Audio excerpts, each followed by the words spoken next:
عبداللہ بن مطی کی طرف گئے، ان کے پاس آئے۔ عبداللہ بن مطی اور عبداللہ بن حنظلہ وہ دو ہیں جنہوں نے مدینے میں آ کر یزید کے خلاف لوگوں کو کھڑا کیا تھا، باقیوں نے نہیں کھڑا کیا تھا، ان دو شخصیات نے کھڑا کیا تھا۔ تو عبداللہ بن عمر کا مقام و مرتبہ کتنا بڑا وہ ہمیں ابھی آپ کو سیر اعلام النبلاء کی روشنی میں بتائیں گے۔ عبداللہ بن عمر جو ہیں وہ عبداللہ بن مطیع کے پاس جاتے ہیں، حین کانا من امر الحرۃ ما کانا، جس وقت حرہ کا جو معاملہ وقوع پذیر ہو رہا تھا اس دور کی یہ بات ہے، زمانہ یزید ابن معاویہ، یعنی یزید بن معاویہ کے زمانے کی۔ فقال اطرحوا لابی عبد الرحمن وسادۃ، ابو عبد الرحمن جو ہے یہ ابو عبد الرحمن عبداللہ بن عمر رضی اللہ تعالیٰ عنہ کی کنیہ شریف ہے۔ تو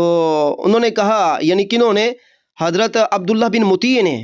رضی اللہ تعالیٰ عنہ، انہوں نے فرمایا کہ تم تقیہ جو ہے وہ عبداللہ بن عمر کو تھما دو، ان کی طرف ابو عبد الرحمن کی طرف تقیہ تھماؤ، کیونکہ کنیہ سے ذکر کرنا یہ عزت کی علامت ہوتی ہے۔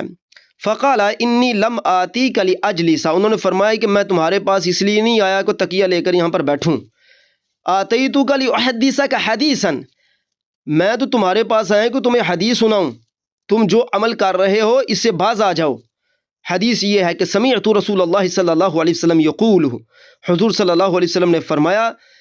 سمعت رسول اللہ صلی اللہ علیہ وسلم، انہوں نے کہا کہ میں نے رسول اللہ صلی اللہ علیہ وسلم سے سنا، حضور یہ فرما رہے تھے،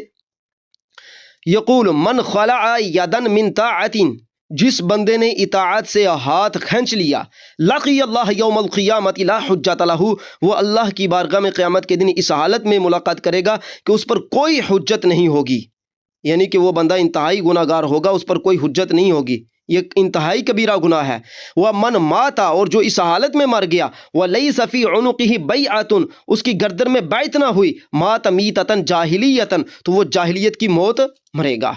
اب یہ حدیث کتنے غصے میں آ کر انہوں نے کہ بیٹھے بھی نہیں اور آ کر ان کو سنائی، اور سنا کر انہوں نے کہا کہ بھائی یہ جو تم نے کام کیا ہے کہ یزید کی بیعت کروا دی اور یہ سارے معاملہ تم نے وقوع پذیر آپ نے کیے ہیں، یہ بالکل ٹھیک نہیں ہے، میں تمہیں حدیث سنانے آیا ہوں، بس بات ختم ہو گئی۔ اس کے بعد دیکھیے 1851 حدیث بھی یہی ہے، اس کے بعد 1851 کے بعد والی جو سندیں، یعنی کہ اس پر 3-4 اکٹھی حدیثیں جو ہے سیر اعلام النبلاء کھلی ہے، یہاں پر دیکھیے انہوں نے صاف فرمایا ہے وَإِنَّمَا عَظُمَ الْخَطْبُ، کہ یزید کا اس قدر برا مشہور ہو جانا اس کی وجہ کیا ہے، لِكَوْنِهِ وَالِيَ بَعْدَ وفات النبی صلی اللہ علیہ وسلم، اس کی وجہ یہ ہے کہ وہ حضور صلی اللہ علیہ وسلم کی وفات کے ب49 سنۃ 49 سال کے بعد ولی مقرر ہوا۔ والعہد قریب، چونکہ وہ حضور صلی اللہ علیہ وسلم کے دور کا قریبی تھا، والصحابۃ موجود، صحابہ موجود تھے، کا ابن عمر، جس طرح کہ ابن عمر الذی کان اولی بالامر منہ، جو کہ حکومت کرنے کے زیادہ لائق تھے۔ ٹھیک ہے، اب دیکھیے کہ عبداللہ بن عمر جو ہیں ان کے متعلق سیر اعلام النبلاء والوں نے لکھا ہے کہ یہ امر کے زیادہ لائق تھے، حکومت کے زیادہ لائق یہ تھے، اور یہ ایسا ہوا بھی صحیح، جس وقت حضرت عمر فاروق کی شہادت ہوئی اس کے بعد لوگوں نے عبداللہ بن عمر سے بیعت لینا چاہی تھی، لیکن اور کچھ لوگوں نے حضرت عمر فاروق سے بھی عرض کیا تھا، لیکن انہوں نے حضرت عمر فاروق اس پر نہیں مانے تھے۔ اب بات یہ ہے کہ بھائی حضرت عمر فاروق رضی اللہ تعالیٰ عنہ کے لخت جگر عبداللہ بن عمر اس وقت موجود تھے اور یزید سے زیادہ بیعت کے حقدار تھے، لیکن خود مسلم شریف کے اندر ہم نے ابھی آپ کے سامنے حدیث رکھی کہ انہوں نے صاف کہا کہ یزید کی بیعت نہیں توڑنی۔ عبداللہ بن عمر نے یزید کی بیعت کی، عبداللہ بن عباس نے کی، اس پر ہم پہلے بھی واضح کر چکے ہیں، اس مسئلے کو دوبارہ واضح کریں گے اس مسئلے کو انشاءاللہ تعالی۔ یہ مقام و مرتبہ ہم نے آپ کے سامنے بتایا عبداللہ بن عمر کا، کہ عبداللہ بن عمر جیسے بزرگ جو ہیں وہ اس وقت کہہ رہے ہیں حالات ایسے بن چکے ہیں، وہی بات جو علامہ ابن خلدون نے کہی تھی اپنے مقدمہ میں کہ یزید کو جو خلیفہ بنایا گیا تھا وہ حالات کا تقاضا تھا، وہ بتقاضۂ حالات اس وقت کے جو معاملات تھے اس کی وجہ سے بنایا گیا تھا، اور یہی اس وقت اچھا تھا کہ یزید کو ہی خلیفہ بنایا جاتا۔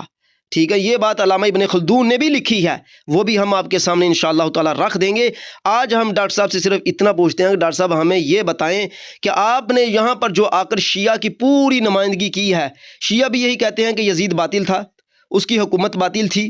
ٹھیک ہے، جو کوفہ والے جتنے بھی تھے سارے کے سارے باطل تھے. امام حسین رضی اللہ تعالیٰ عنہ وہاں پر دین بچانے کے لیے گئے تھے. آپ نے ساری کی ساری وہی کہانی جو ان کی ہے وہی آپ نے یہاں پر گجرانوالہ کی مسجد میں جمعہ پڑھاتے ہوئے آپ نے ادا کیا ہے. اب ہمارا حق تو بنتا ہے کہ آپ مہربانی فرمائیں، تھوڑا سا شفقت فرمائیں، ہمیں دوبارہ بتائیں کوئی چھوٹے سے کلپ میں کہ آپ نے یہ جو جسارت کی اہل روافظ کے عقیدے کو سامنے لانے کی اور اہل سنت کو تھما دیا، اب اس کا کون ذمہ دار ہے؟ اور جو صحابہ پر اعتراض جا رہے ہیں ان اعتراضات کا کون ذمہ دار ہے؟ اب صحابہ کی عظمت اور عزت آپ کو یاد نہیں آئی؟ حضرت امام حسین رضی اللہ تعالیٰ عنہ کا مقام و مرتبہ صغار صحابہ میں آتا ہے. آپ نے تو کبار صحابہ کو بھی رون ڈالا یہ کہہ کر کہ وہ باطل کے سامنے ڈٹ گئے تھے، تو یہ کیوں نہیں ڈٹے تھے؟ ان کو نہیں پتا تھا وہ باطل تھا، یہ کیوں نہیں ادھر گئے تھے؟ پھر کتنا بڑا اعتراض ہوگا. پھر اس کو بھی چھوڑیے، واقع حرہ میں جب یہ سارا معاملہ ہوا تو اس وقت تو صحابہ روک رہے ہیں، اس وقت تو محمد بن حنفیہ نے بھی روکا. تو کیا اہل بیت جتنی بھی ہے ان کو نہیں پتا تھا یہ کہ امام حسین کا قاتل ہے تو ہم ان کا مقابلہ کریں؟ ہیں افسوس والی بات ہے. اب یہاں پر عزیمت و رخصت کے قواعد نہیں چلنے، عزیمت و رخصت کے قواعد یہاں اس جگہ نہیں چلتے کہ کفر کے سامنے جو بندہ نہیں ڈٹا تو وہ رخصت پر ہے اور جو ڈٹ گیا وہ عزیمت پر ہے. یہ کون سا اسلام ہے؟ اسلام تو ایک ہی ہے نا کہ جو کہتا ہے جہاں پر باطل ہے اس کے سامنے ڈٹنا پڑتا ہے. جس طرح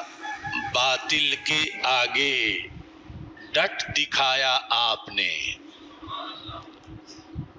جس طرح باطل کے آگے ڈٹ دکھایا آپ نے، یاد رکھیں ہم بھی درس کربلا مولا حسین. جس طرح باطل کے آگے ڈٹ دکھایا آپ نے، یاد رکھیں ہم بھی درس کربلا مولا حسین.